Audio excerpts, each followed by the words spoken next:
Hello guys, எல்லாருக்கும் வணக்கம். நான் உங்கள் தமிழ் கண்ணன். இன்றைக்கி நம்ம சேனலில் ஒரு சூப்பரான ஒரு மூவி தான் பார்க்க போகிறோம். அது என்ன படம் அப்படின்னா என் ராஜசேகரன் டைரக்ஷனில் ஜிப்ரன் மியூசிக்கில் வந்திருக்கிற படம் தான் சித்தார்த்தோட நடிப்பில் வந்திருக்கிற ஒரு படம் தான் மிஸ் யூ.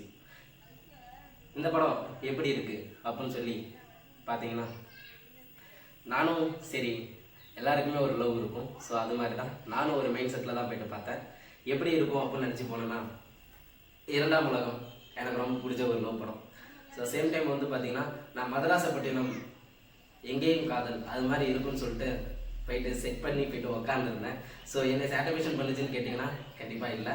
ஸோ இந்த படம் ஸ்டார்டிங்லேருந்து எப்படி இருக்குன்னு சொல்லிட்டு பார்க்கலாம் வாங்க. ஸ்டார்டிங்கில் வந்து பார்த்தீங்கன்னா ஹீரோவோட அம்மாவை காட்டுறாங்க. ஸோ அவங்க அம்மா வந்து பார்த்தீங்கன்னா வில்லனுங்களாம் வந்து பார்த்தீங்கன்னா மிரட்டி விட்டு போகிறாங்க. என்னடா சம்மந்தமே இல்லாமல் ஸ்டார்டிங்லேயே அவங்க அம்மா வந்து மிரட்டிட்டு போகிறாங்கன்னு சொல்லிட்டு சரி உட்காந்து பார்ப்போம் அப்படின்னு சொல்லிட்டு இந்த படத்தை உட்காந்து பார்த்தேன். எப்படி இருக்குன்னு கேட்டிங்கன்னா, அதுக்கப்புறம் வந்து ஹீரோவை காட்டுறாங்க. ஹீரோ வந்து பார்த்தீங்கன்னா ஏதோ ஒரு ஊரில் இருந்து அவருக்கு டேரக்டர் ஆகணும்னு சொல்லிட்டு ஒரு ஆசை இருக்குது. ஸோ அதை நோக்கி அவர் பயணம் பண்ணிட்டு இருக்காரு. ஒரு சின்ன சண்டை நடந்திருக்கும், அதனால் கோச்சிக்கிட்டு அவர் வேற டூருக்கு போயிடுவார். ஸோ அப்படி போகிறப்ப என்ன நடக்குதுன்னா, ஹீரோக்கு வந்து பார்த்தீங்கன்னா ஆக்சிடென்ட் ஆகிடுது. ஆக்சிடென்ட் ஆகின பிறகு ஹீரோ வந்து பார்த்தீங்கன்னா ஒரு 2 வருஷத்துக்கு முன்னாடி நடந்தது எல்லாத்தையுமே மறந்துடுறாரு. அப்புறமேட்டா அந்த வில்லன் வந்து பார்த்தீங்கன்னா ஹீரோவை பார்க்குறப்ப அவங்க அப்பா வந்து பார்த்தீங்கன்னா சொல்கிறாரு, என் பிள்ளை இதுக்கப்புறம் எந்த தப்பும் பண்ண மாட்டான், அவன் எல்லாத்தையுமே மறந்துட்டான் அப்படின்னு சொல்லி அவங்க அப்பா வில்லன்ட்ட வந்து பார்த்தீங்கன்னா சொல்கிறாரு. அதுக்கப்புறம் வில்லன் கூட இருக்கிறவங்க என்ன சொல்கிறாங்கன்னா, ஒருவேளை அவனுக்கு எல்லாமே ஞாபகம் வந்துருச்சுன்னா என்ன பண்ணுறது அப்படின்னு சொல்லி கேட்ட பிறகு, எப்படி ஞாபகம் வந்தாலும் அவன் நம்மளை தேடி வருவான் அப்படின்னு சொல்லிட்டு அவங்க கிளம்பிடுறாங்க. சரி, இது மாதிரி ஒரு நல்லா போயிட்டு இருக்கிறப்ப ஹீரோ வந்து பார்த்தீங்கன்னா ஒரு நாள் எங்கேயோ வெளியே கிளம்பி போகலாம் அப்படின்னு சொல்லிட்டு ரயில்வே ஸ்டேஷன் போகிறப்ப அங்கே வேறு யாரும் இல்லைங்க, நம்ம கருணாகரன் இருக்காரு. சரி சும்மா பார்த்துட்டு போனோம், போக வேண்டியதானே. தலைவன் போகாமல் என்ன பண்ணிட்டாருன்னா, கருணாகரனை பார்த்து ஒரு கப் காஃபின்னு சொல்லிட்டு கையில் கொடுத்து உட்காந்து பேச ஆரம்பித்தாங்க. கருணாகரனுக்கு இருக்கிற லவ் எல்லாத்தையுமே தலைவன் சொல்ல ஆரம்பித்தார். சூப்பர் பிரதர் அப்படின்னு சொல்லிட்டு அந்த லவ் ஸ்டோரியெல்லாம் கேட்டு நமக்கு தலைவலிக்கிற மாதிரி ஆயிடுச்சு. என்னடா போ அப்படின்னு சொல்லிட்டு உட்காந்து பார்ப்போம் அப்படின்னு சொல்லிட்டு நானும் உட்காந்து படத்தை பார்த்துட்டு இருந்தேன். 10ஓட 1ஆவே இந்த படமும் இருக்கும்னு நினச்சி தான் நானும் போனேன். ஸோ நீ அப்படி வரியா அப்படின்ற மாதிரி இந்த படம் இருந்துருச்சு. எப்படின்னா, வந்துட்டீங்க பார்த்துட்டு போங்க, அது மாதிரி தான் படம் இருந்துச்சு. சிம்பிளாக சொல்லலாம், இந்த படத்தில் இருந்து கருணாகரன் கூட வந்து பார்த்தீங்கன்னா பெங்களூர் போகலாம் அப்படின்னு சொல்லிட்டு பெங்களூர் போகிறாரு. பெங்களூர் போகிற அன்றைக்கி வந்து பார்த்தீங்கன்னா ஹீரோவை வந்து பார்த்தீங்கன்னா ஹீரோயினியாக பார்க்குறாரு. பார்த்த பிறகு இவ தான் நம்ம ஆளு அப்படின்ற மாதிரி மைண்ட்ஸில் சென்ட் பண்ணிடுறாரு. அப்புறமேட்டு கருணாகரன் கூட அப்படியே ட்ராவல் பண்ணிட்டு இருக்காரு. அவர் கருணாகரன் வச்சிருக்கிற ஒரு காஃபி ஷாப்லேயே சும்மா அப்படியே வேலையை பார்த்துட்டு டைம் ஸ்பெண்ட் பண்ணிட்டு இருக்காரு. அந்த பொண்ணை சைட் அடிச்சுட்டு இருக்காரு. அந்த பொண்ணுகிட்ட போயிட்டு ஒரு நாள் திருதுக்குன்னு போயிட்டு ப்ரப்போஸ் பண்ணிடுறாரு. என்ன ப்ரப்போஸ் அப்படின்னு சொல்லி பார்த்தா லவ் ப்ரப்போஸ் தான் பண்ணியிருக்காரு. அந்த பொண்ணு நோன்னு சொல்லிடுறாங்க. அதுக்கப்புறம் கருணாகரன்ட்ட வந்து பார்த்தீங்கன்னா ஐடியா கேட்குறாரு, எப்படி பண்ணலாம், அந்த பொண்ணு என்னை ஏற்றுக்கணும் அப்படின்னு சொல்லிட்டு ஐடியா கேட்குறப்ப, நீங்கள் போய்ட்டு உங்கள் அம்மா கிட்ட சொல்லுங்கள் அப்படின்னு சொல்லிட்டு நல்ல ஐடியாவே இருக்கே அப்படின்னு சொல்லி ஹீரோ என்ன பண்ணுறாரு, அவங்க அம்மாவை பார்த்தீங்கன்னா பார்க்க போயிடுறாரு. அவங்க அம்மா கிட்ட போயிட்டு, இதாம்மா பொண்ணு, இதை தான் நான் லவ் பண்ணுறேன், இவ்வளோ தான் நான் கல்யாணம் பண்ணுவேன் அப்படின்னு சொல்லிட்டு அவர் சொல்ல, அம்மாவும் இந்த பொண்ணு உனக்கு வேண்டாம், வேற எந்த பொண்ணாலும் காட்டு, நான் பண்ணி வைக்கிறேன் அப்படின்னு சொல்லி கேட்ட பிறகு ஹீரோ, இல்லை அதெல்லாம் எனக்கு தேவையில்லை, எனக்கு இந்த பொண்ணு தான் வேணும் அப்படின்னு சொல்லி ஹீரோ வந்து பார்த்தீங்கன்னா அம்மா கிட்ட சொல்லு. உடனே அம்மா என்ன பண்ணிட்டாரு, ஃப்ரெண்ட்ஸுங்களை எல்லாத்தையுமே ஃபோன் அடிச்சு, ஹீரோவோட ஃப்ரெண்ட்ஸுங்களுக்கு எல்லாத்தையுமே ஃபோன் அடிச்சு, இங்கே வா இதை பாரு இந்த மாதிரி சொல்கிறான் அப்படின்னு சொல்லிட்டு ஹீரோ ஃப்ரெண்ட்ஸு ஒரு 4 பேர் இருப்பாங்க.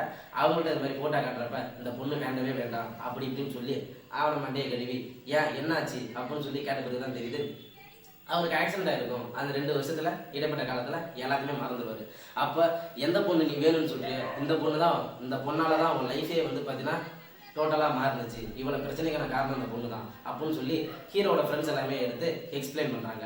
அதாவது ஃபர்ஸ்ட் டைம் வந்து பார்த்தீங்கன்னா ஹீரோ அந்த பஸ்ஸில் வந்து பார்த்தீங்கன்னா அந்த பொண்ணை பார்ப்பாரு. ஒரு சீட்டுக்கான பிரச்சனை பெருசாக இல்லை, உட்காரதுக்கான ஒரு சீட்டுக்கான பிரச்சனையில் ஆரம்பிக்கிற சண்டை, எங்கேயே போயிட்டு கல்யாணம் அப்படின்னு சொல்லி அந்த சண்டையில் எல்லாமே நடந்து முடிஞ்சிருது. இதில் என்ன ஒரு ஹைலைட்னு கேட்டிங்கன்னா, ஹீரோவோட அப்பாவும் ஹீரோயினோட அப்பாவும் ஃப்ரெண்டு. அதனால் ஹீரோயினோட அப்பாவுக்கு உடம்பு சரியில்லாதனால அவன் சீக்கிரமாக செத்துருவான் அப்படின்னு சொல்லிட்டு ஹீரோவோட அப்பா பையன்கிட்ட சொல்லி எப்படியே கன்வென்ஷன் பண்ணி கல்யாணம் பண்ணி வச்சுருந்தாங்க. ஹீரோ விருப்பமே இல்லாமல் அந்த பொண்ணு கூட வந்து பார்த்தீங்கன்னா வாழ்க்கையை நடத்துறாரு. ஒரு குறிப்பிட்ட காலத்தில் ஹீரோவோட வீட்டில் வந்து பார்த்தீங்கன்னா ஒரு பையனோட அம்மா வந்து பார்த்தீங்கன்னா வேலை பார்த்துட்டு இருப்பாங்க. இப்படி திருதுப்புன்னு சொல்லிட்டு ஹீரோவும் ஹீரோயினும் வந்து பார்த்தீங்கன்னா ரொம்ப நாளுக்கு அப்புறம் வெளியே போயிட்டு படம் பார்க்கலாம் அப்படின்னு சொல்லிட்டு கல்யாணம் புதுசுலேருந்து கொஞ்ச நாள் கழிச்சு படம் பார்க்கலான்னு சொல்லிட்டு போயிருப்பாங்க. அப்படி படம் பார்க்க போகிற சமயத்தில் ஹீரோவுக்கு ஒரு கால் வருது. என்ன கால்னு பார்த்தீங்கன்னா, இதே மாதிரி ப்ரொடியூசர் கால் பண்ணிருக்காரு, உங்களை பார்க்கணும் அப்படின்னு சொல்லி ஹீரோ எல்லா வேலையுமே விட்டுட்டு படத்தை பாதியிலேருந்து வெளியே வந்துட்டு கொண்டாடி ஆட்டோவில் ஏற்றி விட்டு தலைவன் கிளம்பிடுறாரு. அப்படி கிளம்புற டைமில் என்ன ஆயிடுதுன்னா, மறுநாள் காலையில் ஒரு நியூஸ் வருது செய்தியில், என்னம்மா நம்ம வீட்டு பையனாச்சு இது மாதிரி ஆயிடுச்சு அப்படின்னு சொல்லி அம்மா கிட்ட கேட்குறப்ப, என்ன ஆக்சிடென்ட்னு சொல்லிட்டு போடுறாங்க அப்படின்னு சொல்லிட்டு ஹீரோயின் ஆச்சரியப்பட, என்ன ஆச்சரியப்பட, ஐயோ இந்த பையனை நான் பார்த்தேன், இந்த பையனை வந்து பார்த்தீங்கன்னா ஆக்சிடென்ட் இல்லை இது போல அப்படின்னு சொல்ல சித்தார்த் உடனே கோவப்பட்டு, நீ வா நம்ம போலீஸ் ஸ்டேஷன் போயிட்டு கம்ப்ளைண்ட் கொடுக்கலாம் அப்படின்னு சொல்லி கூப்பிட, என்ன நடந்தாலும் பரவாயில்ல நான் உன் கூட இருக்கேன் அப்படின்னு சொல்லி சித்தார்த்து கான்ஃபிடென்ட் கொடுக்க, கடைசியில் அந்த பொண்ணு அவங்க அப்பாவை பார்க்க, இவளை கூப்பிட்டதுக்கு நான் வரல அப்படின்னு சொல்லிட்டு தலைவன் வந்து பார்த்தீங்கன்னா, இனி உன் கூட நான் வாழ்க்கை நடத்த மாட்டேன் அப்படின்னு சொல்லிட்டு கோவப்பட்டு, உன் கூட நான் பிடிக்காம தான் வாழ்ந்தேன் அப்படின்னு சொல்லி தலைவன் பிரிஞ்சிடுறாரு. கடைசியில் வந்து பார்த்தீங்கன்னா யாருமே இல்லாமல் தலைவனே போய்ட்டு நான் தான் அந்த கொலையை பார்த்தேன் அப்படின்னு சொல்லி ஹீரோ வந்து பார்த்தீங்கன்னா போலீஸ் ஸ்டேஷனில் கம்ப்ளைண்ட் பண்ண போயிருந்தாரு. இதெல்லாமே வில்லன் கேரத்துக்கு தெரிஞ்சுதான் கடைசியில் அந்த ஆக்சிடென்டே சம்பவம் வந்து பார்த்தீங்கன்னா தலைவனுங்க நம்ம வில்லன் கேங் வந்து பார்த்தீங்கன்னா பண்ணிடுறாங்க.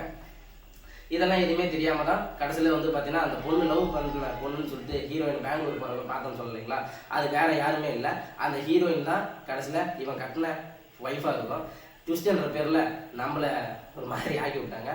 படம் ஃபினிஷிங்கில் எப்படி இருந்துச்சுன்னு கேட்டிங்கன்னா, ப்ரொடியூசர்கிட்ட வந்து பார்த்தீங்கன்னா ஒரு கதை சொல்லியிருப்பாங்க, கதை நல்லா இருக்குது, அடுத்த படம் சூர்யா படம் பண்ணணும் அப்படின்னு சொல்லி சொன்ன பிறகு தலைவன் வந்து பார்த்தீங்கன்னா கதையை மறந்து வந்திருப்பாரு. யார்கிட்ட சொன்னேன் அப்படின்னு சொல்லி தேடி பார்க்குறப்ப தான் கடைசியில் தெரியுது ஹீரோயின்ட்ட தான் சொல்லியிருப்பாரு. ஹீரோயின்ட்ட சொல்ல போகிறப்ப ஸ்டார்டிங்கில் வந்து பார்த்தீங்கன்னா தலைவன் வந்து பார்த்தீங்கன்னா ஒரு இடத்துல காஃபி குடிச்சிருப்பாரு, காஃபியோ டீயோ அது ஏதோ ஒன்று, எது ஸ்பெஷலாக இருக்கோ தலைவன் அது மட்டும் தான் குடிப்பாரு. அது மாதிரி இங்கேயும் வந்து பார்த்தீங்கன்னா ஹீரோயின் சந்திக்கிற இடத்துல ஒரு எது ஸ்பெஷலாக அதை எடுத்துருவாங்க அப்படின்னு சொல்லி அதை குடிக்கிறப்ப அப்போ அவருக்கு எல்லாமே ஞாபகம் வருது. ஹீரோயின் ஒரு பக்கம் கதை சொல்கிறப்ப எல்லாமே ஞாபகம் வருது. கடைசியில் ஹீரோவும் ஹீரோயினையும் சேர்ந்துடுறாங்க. படத்தை எப்படி முடிப்பாங்கன்னு கேட்டிங்கன்னா ஒன்றுமே இல்லை, சிம்பிளாகவே முடிச்சுட்டாங்க. தலைவன் என்ன பண்ணுறாருன்னா, இந்த கதையோட ஒன்லைன் சொல்லிட்டுனா டேரக்டர் ஆகணும்னு ஆசை, கல்யாணம் பண்ணிடுறாரு. கல்யாணத்தில் நிறைய பிரச்சனை வந்துடுது. கல்யாணம் ஃபஸ்ட்டு ஸ்டார்டிங்கில் லவ்வே இல்லாமல் கல்யாணம் பண்ணிடுவாரு. ஃபினிஷிங்கில் வந்து பார்த்தீங்கன்னா தலைவன் லவ் பண்ணுவார்.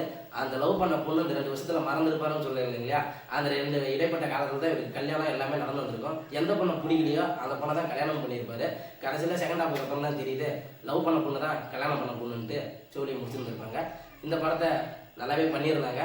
மேக்கிங் வைஸாக சொல்லலாம் ஓரளவு ஓகே. ஸ்க்ரீன் பிளே இன்னும் கொஞ்சம் நல்லா நகர்த்திட்டு போயிருந்துருக்கலாம். ஒரு ஆவரேஜான ஒரு படம் தான். ஸோ பாருங்கள். தேங்க்யூ.